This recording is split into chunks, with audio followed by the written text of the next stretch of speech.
Now on 6.7, we're going to learn how to solve. So we have to find the letter, the value of the letter that will make the statement true. If we already have it factored, like example A and B, we already have it factored. Let each of your factors, notice how on the left side I have my factors, on the right side I have equal to 0. Let each of your factors equal to 0. So in this case, x plus 3 equals to 0, and 2x minus 1 equals to 0. So once we have it factored, on one side everything's factored, on the other side it's equal to 0, let each of your factors equal to 0. All right, so in the first case, I'm going to move the 3 over, so x equals negative 3. That's one of my solutions. Here, let me move the negative 1 as a plus 1. So I have 2x equals 1. Let me divide both sides by 2. So in this case, x equals 1/2. Those are my two solutions. Sometimes we write it as a little bracket, and my solutions will be negative 3, comma, 1/2. How do you write it? It really doesn't matter. Just those are your two solutions. Looking at my example B, my factor outside, my greatest common factor, I'm going to let it equal to 0, right? Because I said let each of your factors equal to 0. My other factor is 3y minus 4 is equal to 0. The first one is already solved, right? Y equals 0. The second one, let me move my minus 4 as a plus 4.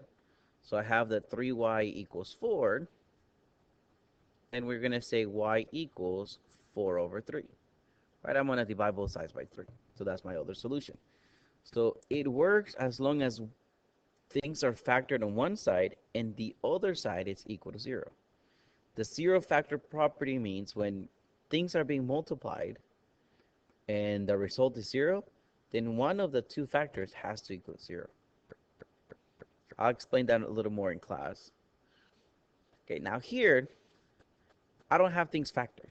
And one, things are not factored, and two, I don't have a 0 on one side. So make sure you move everything from one side to the other side. So my negative 6, I'm going to move it to the left side as a plus 6, right? Because I want one of my sides to equal to 0. So I have x squared minus 5x plus 6 is equal to 0. Right? I want one side equal to 0. So I move everything from there to the other side. Now factored. Here I'm looking for two numbers that multiplied equals 6, but when I add them equals negative 5. That's going to be negative 2, negative 3. Because the leading coefficient is 1, I'm just going to go to x minus 2 and x minus 3. Right? That's how I'm going to factor it. So first factor it. Now that I have it factored, I'm going to say, well, x minus 2 equal to 0, x minus 3 equal to 0. Move the 2 over, so I get x equals 2. Move the negative 3 over, so I get x equals 3. Those are my two solutions. Looking at my example B, right, I'm going to move the y and the 20 over. Remember, I want everything on one side because the other side has to equal to 0. So I'm going to have y squared minus y minus 20 is equal to 0. So again, notice that those two terms that I moved over, I changed the sign. So when I'm going to factor, I'm going to think of two numbers that multiplied equals negative 20, but when I add them equals negative 1. That's negative 5 and positive 4. Because the leading coefficient is 1, I'm going to go straight to y minus 5, y plus 4, and all of it is equal to 0. Now let each of your factors equal to 0. So I have y minus 5 equals 0. I have that y plus 4 is equal to 0. So here, since y minus 5 equals 0, I'm going to move the 5 over. So y equals 5. Here, let me move the 4 over. So I get that y equals negative 4. So factored, how you know how to factor it. Remember, when we have a trinomial, we use the diamond thing, the little x thing. So factor it and let it equal to 0. Let each of your factors equal to 0. Looking at this case, I need to do one side equal to 0, so I'm going to move this over as a negative 26p, right? I'm going to move it over. So I have 4p squared minus 26p plus 40 is equal to 0. I couldn't match it with anything, and it's not a like term to anything, so I just put it there. But in this case, my numbers are too big. Let me factor out a 2. So I'm gonna have the 2p 2p squared minus 13p plus 20 is all equal to 0.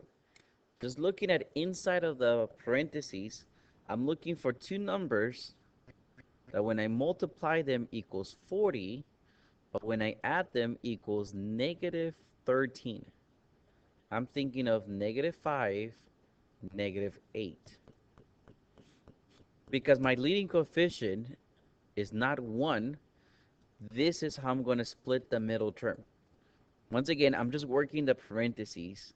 So I have 2p squared minus 5p minus 8p plus 20, right? I'm just working the parentheses. If I look at the first two terms, I can factor the p out. So I get 2p minus 5. If I look at the other two parentheses, I can factor a negative 4 out. So I'm going to have 2p minus 5. So my factors are 2p minus 5, p minus 4. Don't forget the greatest common factor. And remember, all this is equal to 0, right? I'm just factoring everything out. Now, let each of your factors equal to 0. So I'm going to say 2 is equal to 0. Then I'm going to say 2p minus 5 is equal to 0. And then I'm going to say p minus 4 is equal to 0. Each of my factors, I'm going to let it equal to 0. 2 will never equal to 0, so that will not give me a solution. Now here, my minus 5, I'm going to move it over. So I have 2p is equal to 5.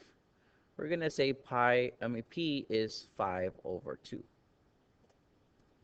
Right, and divide both sides by 2. Here, p minus 4 is equal to 0. Let me move the negative 4 over as a plus 4. So I'm going to get that p is equal to 4. Those are my two solutions. So factor, notice I took the greatest common factor out. Sometimes the greatest common factor is not going to give me a solution, like this case, right? 2 equals 0, it's never equal to 0. But sometimes it might. You know, in case the greatest common factor has a letter, like, for example, my greatest common factor was 2p. So there is a p, there's a variable on my greatest common factor, then that will give me an answer. All right, let's continue. Let's take a look at another example. Here, 16m squared minus 25 equals to 0. It's a two terms. It's a binomial on the left side. I'm thinking of difference of the squares. If you notice, that one looks like 4m squared minus 5 squared. So I'm going to factor that as 4m minus 5, 4m plus 5, and that is equal to 0. So to begin with, I'm going to say, well, 4m minus 5 equals 0. And then I'm going to also say 4m plus 5 is equal to 0. Let each of my factors equal to 0. So this minus 5, let me move it as a plus 5. 4m equals 5. So m must be 5 divided by 4. Here, let me move the 5 over. 4m equals negative 5. So m must be negative 5 over 4. Right, divide both sides by 4.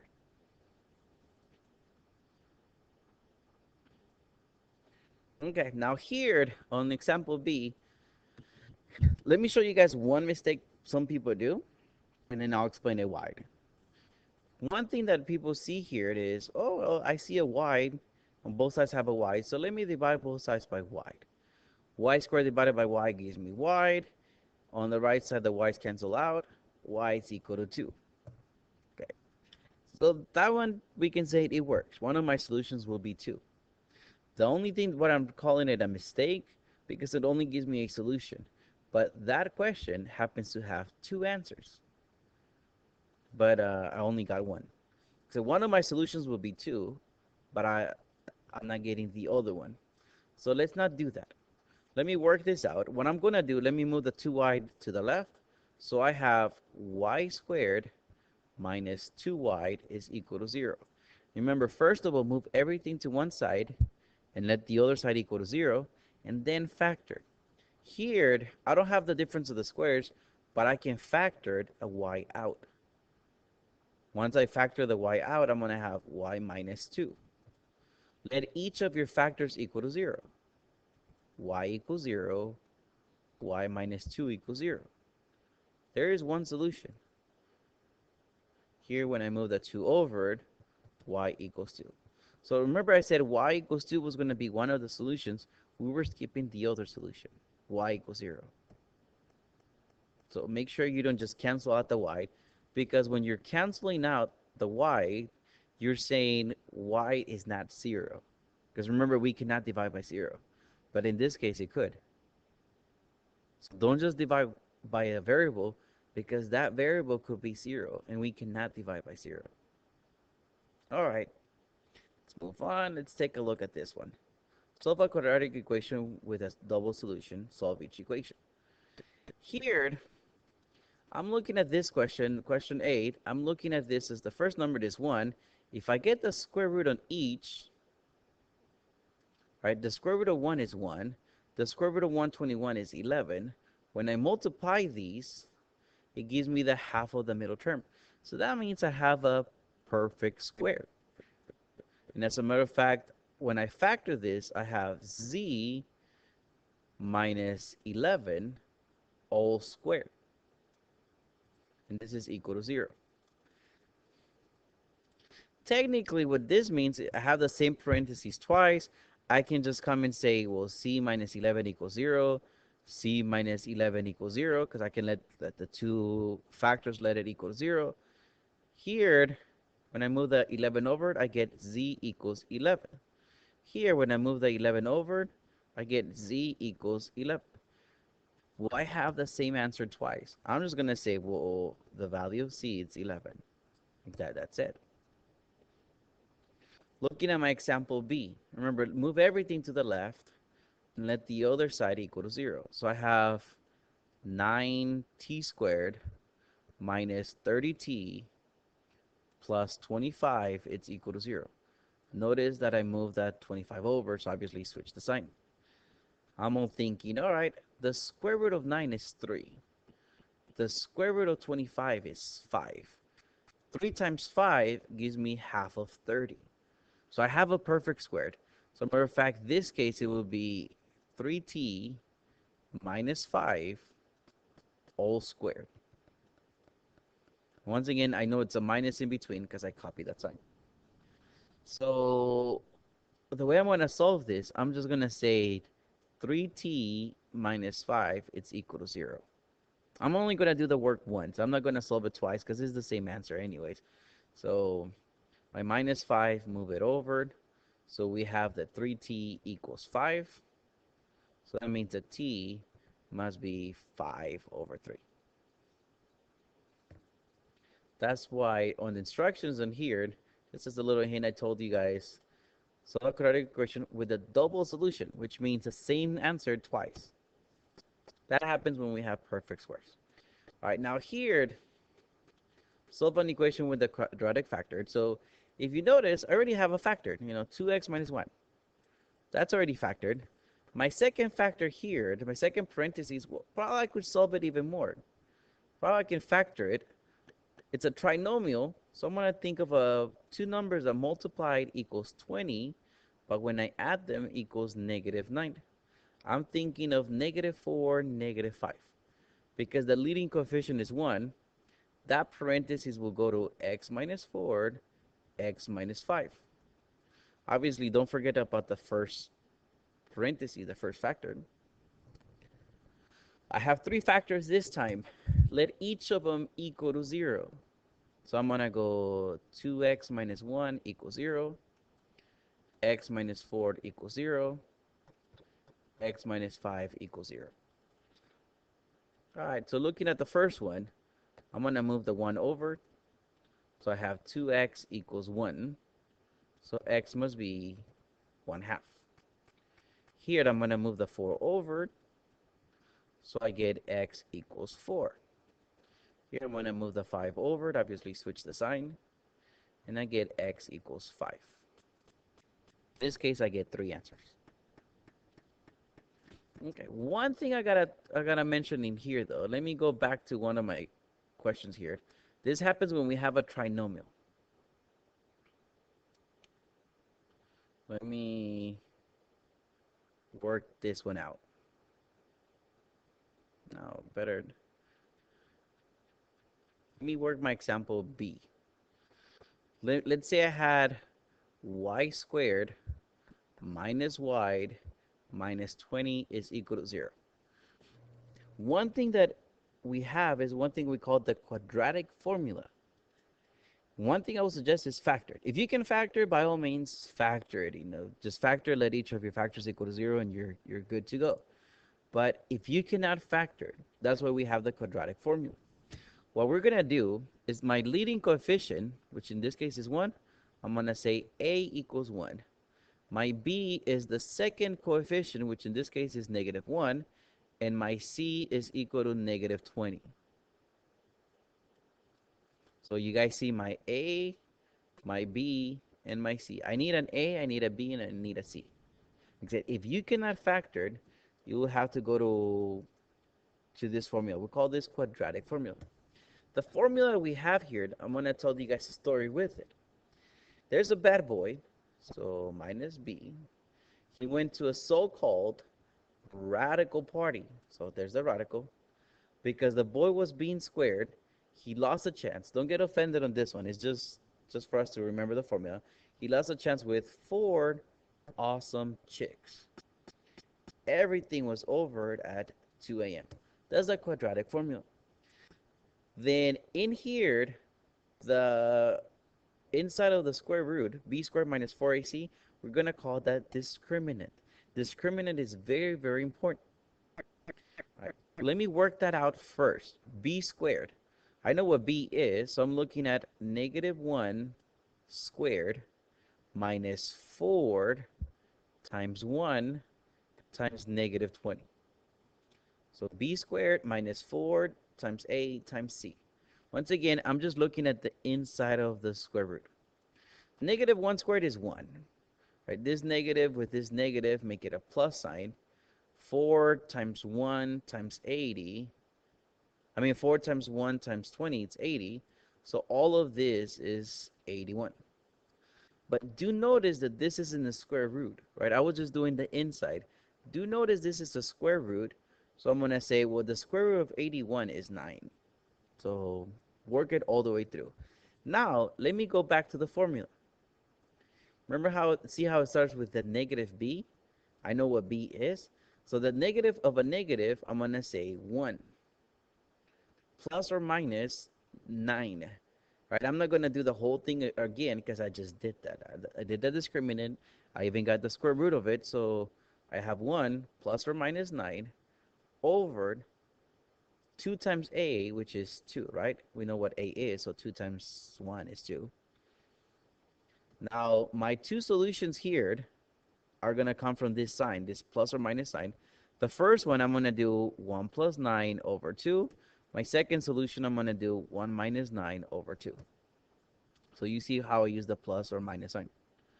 If I'm using the 1 plus 9, I know 1 plus 9 is 10, right? So I'm going to change that to 10. But 10 over 2 is 5. So that's one solution.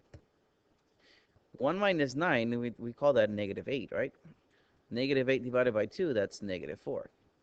I know we worked this a few minutes ago in the same lecture.